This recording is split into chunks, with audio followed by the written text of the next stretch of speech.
Yang pertama adalah waspada. Paulus berkata begini, ayat 16a. Awasilah dirimu sendiri dan awasilah ajaranmu. Saya suka terjemahan bahasa Indonesia dan beberapa versi bahasa Inggris. Karena kata Yunani yang dipakai yaitu kata epeko adalah kata yang berarti mengamati dengan seksama. Bukan cuma melihat tapi mengamati dengan seksama. Ini dipakai misalnya di Lukas pasal 14. Waktu Yesus diundang makan. Lalu Yesus mengamati epeko. Bahwa banyak orang ingin duduk di tempat yang terhormat. Yesus bukan cuma melihat.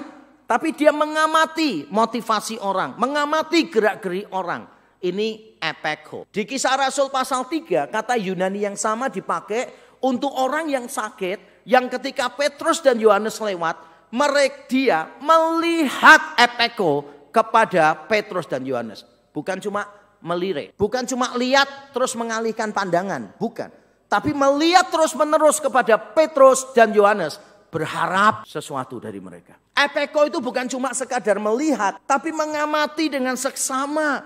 Itulah sebabnya bahasa Indonesia dengan tepat menerjemahkannya awasi. Awasi.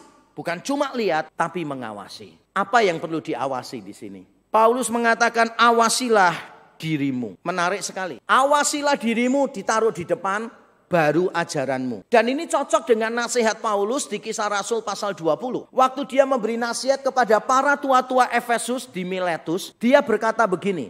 Awasi dirimu, awasi kawanan domba yang dipercayakan kepadamu. Jadi kita mengawasi diri kita dulu supaya kita bisa mengawasi orang lain dengan lebih baik. Dan apa maksudnya mengawasi diri di 1 Timotius 4 ini? Saya yakin yang dimaksud mengawasi diri di sini adalah menjaga kesucian hidup. Hidup di dalam kesalehan. Karena itulah yang ditegaskan Paulus sebelumnya beberapa kali. Misalnya di ayat yang ke-7b, Paulus memberi nasihat kepada Timotius begini. Latihlah dirimu beribadah. Terjemahan bahasa Indonesia ini sedikit membingungkan. Dulu saya bingung waktu baca ayat ini. Latihlah dirimu beribadah. Saya bingung karena tidak semua orang kan pelayan ibadah. Buat apa mereka perlu berlatih untuk ibadah? Ternyata setelah saya selidiki bahasa Yunaninya, kata ibadah di sini terjemahannya memang kurang sempurna. Yang dimaksud di sana itu bukan ibadah, bukan worship, bukan service, tapi yang dipakai di sana adalah kesalehan, godliness. Semua versi Inggris menerjemahkannya godliness. Train yourself in godliness. Jadi kita ini perlu melatih diri kita di dalam kesalehan, di dalam kekudusan. Perlu latihan. Kristus sudah menguduskan kita sepenuhnya. Amin. Korban Kristus di kayu salib sempurna menguduskan kita. Tapi kekudusan kita belum terlihat oleh orang lain. Makanya kita perlu berlatih terus supaya orang lain bisa melihat kekudusan kita. Kalau saudara suka nge-gym, kemarin di seminar saya kasih tahu kan, beberapa orang itu kan suka nge-gym gitu. Dan biasanya bagian yang paling tidak diperhatikan orang nge-gym apa? Kaki. Karena kaki itu paling sulit untuk disombongkan.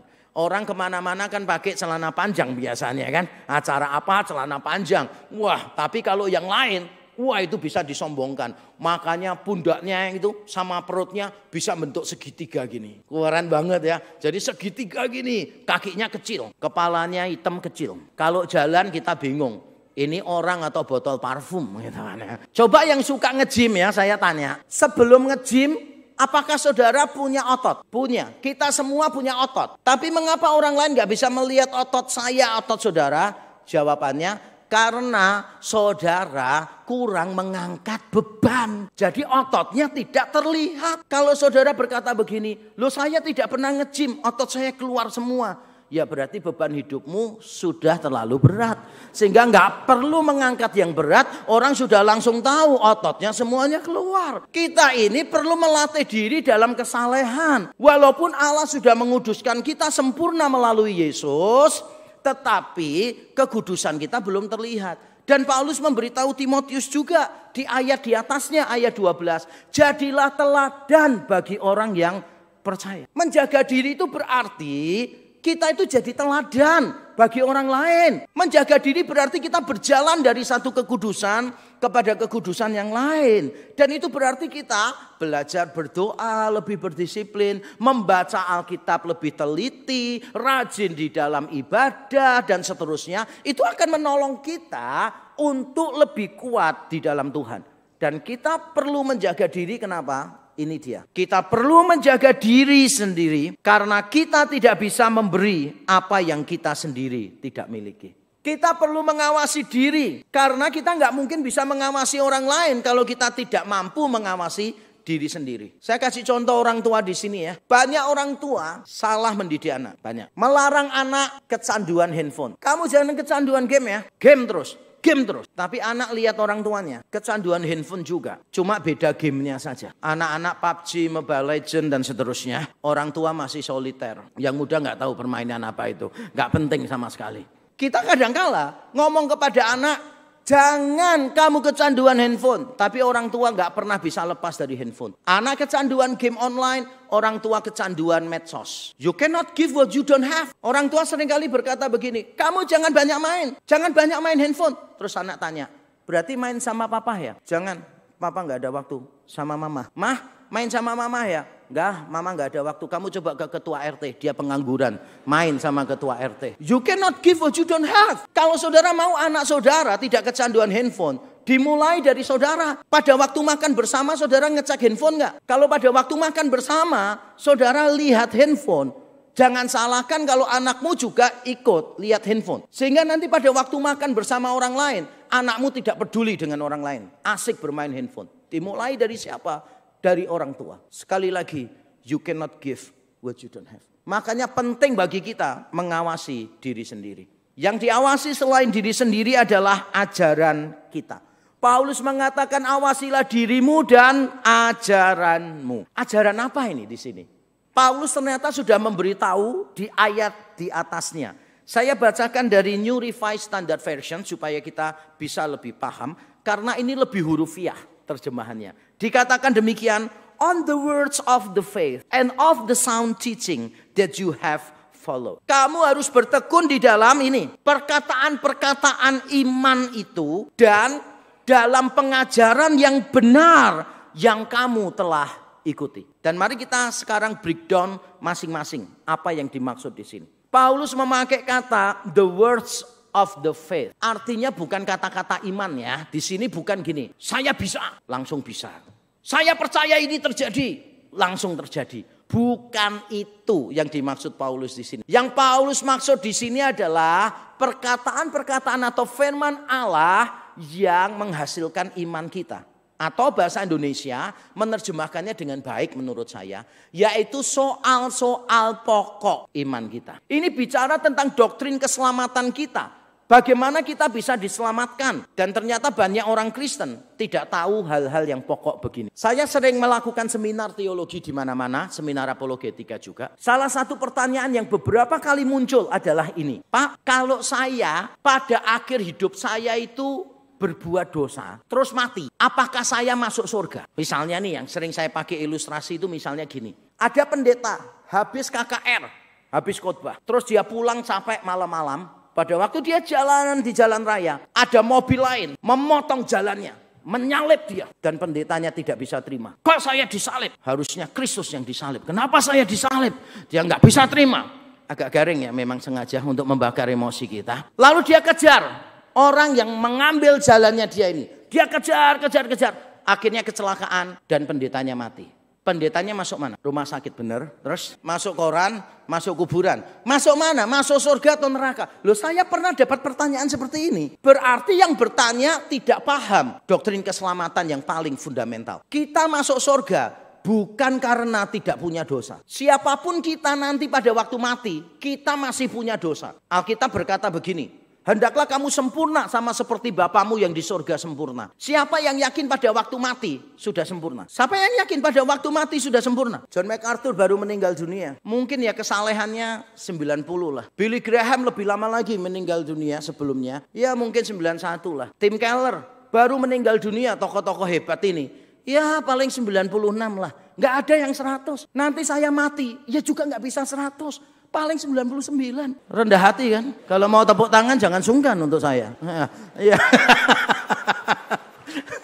Nggak ada orang pada waktu mati sempurna, omong kosong, nggak ada.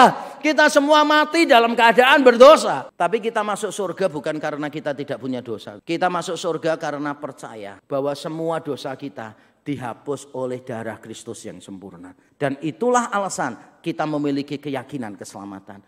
Hal-hal yang pokok seperti ini jangan sampai kita tidak paham. Berbuat baik supaya masuk surga itu bukan Kristen. Berbuat baik supaya tidak masuk neraka itu bukan konsep Kristen. Konsep Kristen bukan berbuat baik supaya selamat, bukan. Konsep Kristen berbuat baik karena sudah diselamatkan. Ini hal-hal pokok kita sudah benar atau belum? Mungkin puluhan tahun Bapak Ibu Saudara jadi Kristen belum tentu hal-hal yang pokok begini paham. Lalu Paulus nambahkan bukan cuma the words of the faith tapi juga the words of the sound teaching. Paulus membedakan yang ini. Yang ini berkaitan dengan iman. Iman yang muncul kepada Yesus. Kalau ini hal-hal yang lain. Kalau saya tafsirkan ini bicara tentang ajaran-ajaran Kristen yang lain. Yang mungkin kurang seberapa penting dibandingkan yang pertama tadi. Dan saya mendapati banyak orang Kristen konsepnya amburadul terhadap banyak hal. Saya pernah tanya orang Kristen ya, bedanya apa Kristen dan agama lain? Saya tanya, bedanya apa Kristen dengan agama ini? Jawabnya dia gini, ya beda lah Pak. Ya bedanya apa yang paling fundamental?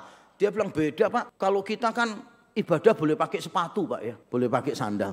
Kalau mereka kan nggak boleh ya Pak. Cuma itu, apa? Yang lain lagi apa? Terus dia jawab, ya jelas beda lah Pak. Sana kalau ibadah kan tanpa alat musik, kita kan pakai alat musik. Cuma gitu aja yang nggak penting yang diomong. Terus bagaimana kita bisa bertumbuh jadi orang Kristen yang baik? Saya pernah diminta tolong satu orang untuk mendoakan kantornya dia. Karena beberapa karyawannya itu melihat setan gitu. Beberapa kali ada penampakan. Jadi saya diundang untuk mengusir setannya itu. Saya langsung datang dan saya tanya setan-setan itu. Kamu di sini ikut bayar sewa enggak? Kamu ikut bayar cicilan kantor ini enggak? Enggak, keluar. Tentu saja tidak lah. Dan yang aneh adalah karena ada karyawannya yang Kristen. Saya tanya kepada karyawan itu, kenapa kamu enggak doa sendiri? Doa saja diusir. Saya bukan pendeta Pak. Loh memang mengusir setan harus pendeta. Kalau mengusir setan harus pendeta, berarti tidak butuh Kristus. Cuma butuh karton putih ini, ngerti? Cuma butuh kolar, pegang diginiin aja. Halo, ayo keluar enggak gitu. Enggak sih. Terus saya tanya, kamu doa sendiri aja? Enggak Pak, pendeta aja. Loh kamu selama ini ngapain? Yo saya sudah berusaha Pak, tapi tetap enggak mau pergi. Usahamu apa? Saya sudah ngambil garam Pak. Saya ngambil garam, saya sebar-sebar di semua pintu, semua jendela. Saya sebar sambil ngomong, tolong jangan ganggu saya, tolong jangan ganggu saya gitu kan. Saya malah ngomong sama dia, wah itu malah bahaya loh kamu kasih garam. Loh kenapa Pak? Gitu. Karena dia semakin tekanan darahnya tinggi. Roh-roh jahatnya semakin marah dan semakin nyerang kamu. Oh gitu tak Pak? Ya enggak lah. Enggak tahu apa-apa sampai bergurau pun dia enggak sadar kalau itu guruan. Banyak orang Kristen masih seperti itu konsepnya. Banyak orang Kristen yang konsep-konsepnya masih keliru. Nah bagaimana bisa bertumbuh karena saudara enggak belajar dengan baik. Lalu dikatakan demikian ajaran yang benar itu apa? Bukan cuma words of the faith and of the sound teaching. Tapi diterangkan that you have followed. Yang engkau telah ikuti selama ini. Kalau dalam bahasa Yunani kata yang dipakai itu artinya begini. Tindakannya dulu. Akibatnya sampai sekarang. Ini bicara tentang kontinuitasnya. Orang Kristen seringkali suka dengan hal-hal yang baru. Saya termasuk orang yang berusaha relevan. Tapi saya bukan orang yang getol dengan hal-hal yang baru. Karena yang baru belum tentu yang terbaik. Belum tentu salah. Tapi belum tentu yang terbaik. Tapi berapa banyak coba orang Kristen. Kalau ada gerakan tertentu ya, saya masih ingat waktu saya masih muda. Itu zamannya ada tertawa dalam roh. Masih ingat gak Holy Laughter? Toronto Blessing gitu. Jadi orang-orang itu kayak dalam ibadah ketawa-ketawa. Saya juga pernah kok. Pada waktu mau khotbah, masih ada satu orang di belakang. Tertawa-tertawa gitu. Terus saya tunggu. Pendetanya datangi saya. Ngomong gini, gak apa-apa khotbah aja. Itu dari Roh Kudus. Terus saya ngomong, kalau khotbah saya dari apa?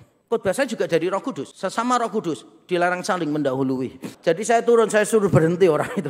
Kalau memang dari Roh Kudus harus berhenti lah. Kan Roh Kudus roh yang teratur kan. Masa ketawa-ketawa begitu. Di satu gereja besar saya malah dengar dari teman saya. Ada orangnya, pendetanya lagi mau khotbah. Orangnya tertawa-tawa di depan mimbar gitu. Terus pendetanya bilang, haleluya, haleluya, ini dari Roh Kudus, ini dari Roh Kudus. Jemaatnya tepuk tangan. Tapi setelah 1-2 menit, orangnya yang tertawa ini berhenti dan nunjuk pendetanya. Sialan, katanya di sini pasti kaya. Saya sudah berapa tahun di sini, tidak kaya-kaya. Langsung pendetanya mengoreksi, maaf, ini bukan dari Roh Kudus, ini dari tekanan batin gitu. Come on man. Tapi kita suka hal-hal yang semacam itu kan. Yang baru-baru, wah ada debu emas. Pernah dengar debu emas enggak? Jadi kalau dalam ibadah, apapun debu yang ada, itu kalau diambil, di rumah didoakan, jadi emas. Ada orang yang masih percaya seperti itu. Kita ini terlalu sering getol dengan hal-hal yang baru. Padahal yang lama kita enggak pernah pahami. Saya tidak melarang kita relevan ya. Kita harus relevan. Tapi jangan sampai kita lupa akar. Ketika kita mau relevan, kita harus ingat akar kita di mana. Dan melalui poin pertama ini, awasilah dirimu dan ajaranmu. Kita belajar ini. Ortopraksi bukan hanya tidak boleh dipisahkan dari, tetapi juga harus didirikan di atas ortodoksi. Ortopraksi itu berarti hidup yang benar. Ortodoksi berarti ajaran yang benar. Ingat ya, ortopraksi hidup yang benar. Praksi, ingat-ingat praktis gitu. Hidup yang benar. Ortodoksi ajaran yang benar. Ortopedi itu masalah tulang, gitu nggak ada hubungannya. Ortopraksi hidup yang benar itu tidak bisa dipisahkan dari ajaran yang benar. Bahkan hidup yang benar didirikan di atas ajaran yang benar. Karena kalau perilakunya benar, alasannya salah, konsepnya salah, tindakan yang benar jadi tidak benar. Biasanya saya kasih ilustrasi ini dan ilustrasinya bagus sekali karena saya sendiri yang buat. Bayangkan begini, saya pergi ke swalayan, membeli banyak barang dengan uang saya sendiri, pakai mobil box saya sendiri. Lalu saya bawa semua itu ke desa yang miskin. Saya bagi-bagikan ke semua orang yang miskin di situ. Yang saya lakukan namanya apa? Bakti sosial. Paham ya? Lalu besoknya saya pakai mobil yang sama, ke swalayan yang sama, beli barang yang sama. Lalu saya bawa ke rumah-rumah pejabat. Saya kasih mereka. Yang saya lakukan namanya apa? Suap. Terus yang ketiga, saya pergi ke swalayan yang sama, mobil yang sama. Di tengah jalan ada beberapa preman datang, orang jahat mengambil semua barang saya. Saya pulang rumah lebih awal, istri saya kaget. Loh kok pulang lebih awal? Oh iya, tadi mau bakti sosial, penerimanya proaktif, sangat menolong. Jadi very helpful mereka. Saya tidak perlu datang, mereka yang mendatangi dan mengambil sendiri barang-barangnya. Saudara pasti tertawa karena ini bukan bakti sosial. Ini namanya perampokan. Coba perhatikan baik-baik. Yang saya lakukan di semua skenario tadi sama nggak? Yang saya lakukan sama nggak? Sama. Tapi mengapa namanya beda-beda? Bakti sosial, suap, perampokan. Karena konsepnya beda, motivasinya beda. Kita jadi orang Kristen jangan puas kalau kita berbuat baik. Tapi kita perlu tahu mengapa kita berbuat baik. Orang lain berbuat baik supaya selamat. Orang lain berbuat baik supaya tidak masuk surga. Supaya tidak masuk neraka. Orang lain berbuat baik supaya dapat pahala. Kita tidak. Kita berbuat baik karena Tuhan sudah lebih dulu baik kepada kita. Jangan sampai saudara nanti melakukan sesuatu kepengen dapat balasannya dari Tuhan. Memberi yang banyak supaya dapat berlipat kali ganda. 30, 60, 100 gitu kan. Wah dalam kondisi pasar saham seperti sekarang. Wah itu menggiurkan banget kan gitu. Deposito lagi turun lagi semuanya gini kan. Wah itu menjanjikan banget. Jadi pada waktu kolektor masukkan, sambil mengutip Matius 29 ayat 150. Yang tidak tertawa nggak tahu, Matius berhentinya sampai pasal 28 ya. Ini memang cara saya ya untuk mengungkapkan kelemahan orang lain. Itu memang kelebihan saya, menjelek-jelekan orang lain. Pada waktu persembahan, kantong persembahan diedarkan, ngasih sambil mengutip ayat hafalan. 4 kali 4 sama dengan 16. Sempat tidak sempat Tuhan wajib membalas. Apaan sih? Saudara itu mengasihi Tuhan atau memanipulasi Tuhan? Saudara sedang membangun relasi atau saudara sedang melakukan transaksi? Banyak orang Kristen tingkah lakunya tidak baik. Tapi yang tingkah lakunya baik tidak didorong oleh ajaran yang baik. Dan kita perlu mengawasi dua-duanya. Awasi diri kita, awasi ajaran kita. Yang kedua saudara, selain waspada, yang harus kita lakukan adalah bertekun. bertekun. Paulus berkata begini, awasilah dirimu sendiri dan awasilah ajaranmu. Lalu kata kerja perintah yang kedua adalah ini, bertekunlah dalam semuanya itu. Bertekun dalam semuanya itu. Kata bertekun, epimeno, itu artinya adalah tinggal di atas. Jadi kita ini tetap di situ terus, tinggal tetap di atasnya. Itu namanya bertekun. Banyak orang susah bertekun. Gampang melakukan hal yang baik, tapi sulit tekun melakukan hal yang baik. Makanya Alkitab berkata begini, orang yang baik mudah didapatkan, tapi orang setia siapa yang bisa mendapatkan? Lebih sulit mencari orang yang setia daripada orang yang baik. Makanya dalam bahasa Indonesia ada peribahasa yang terkenal apa? Panas-panas. Enggak apa-apa kok melanjutkan kata itu di gereja, tidak berdosa kok saudara. Peribahasa yang terkenal, anak-anak muda di sini paling susah peribahasa ya. Anak-anak saya itu kalau dilatih dulu waktu pelajaran bahasa, peribahasa sulit. Anak saya ngomong gini, buah jatuh tidak jauh dari pasar buah kan. Karena jatuhnya dimanapun nanti endapnya di pasar buah gitu. Panas setahun, saya suruh lanjutkan. Paham ya peribahasanya? Panas setahun, ya dibalas hujan sehari. Saya tanya anak saya, panas setahun? Dia jawab, kulit hitam semua. Hubungannya apa? Makanya saya mengembangkan peribahasa bahasa itu. Sekali merengku dayung, 2-3 hari sakitnya nggak hilang-hilang. Karena baru sekali saudara ya. Kalau sudah berulang kali maka tidak lagi pegel ya. Nah peribahasa mengatakan panas-panas sayayam. Siapa yang tinggal di kampung? Nggak ada yang tinggal di kampung. Kalau nggak pernah tinggal di kampung, tidak pernah memahami makna peribahasa itu. Kalau tinggal di kampung seperti saya, kemana-mana nggak pakai sandal, bener ya? Nggak pakai sandal. Dan orang Indonesia itu aneh kok saudara. Waktu jalan-jalan di kampung gitu, tiba-tiba nginjak sesuatu, lengket, hangat. Terus yang dilakukan apa? Ini dia, bodoh berjemaat itu ya kita semua saudara. Begitu lengket, panas, kakinya diangkat, terus diapain? Diginiin ya, terus dicek. Ayo yang pernah melakukan itu angkat tangan. Masa cuma saya yang malu? Langsung gini. Udah gak perlu dicek, kita langsung tahu itu apa. Gak mungkin saudara, lengket, hangat, saudara colek, kemudian saudara gini.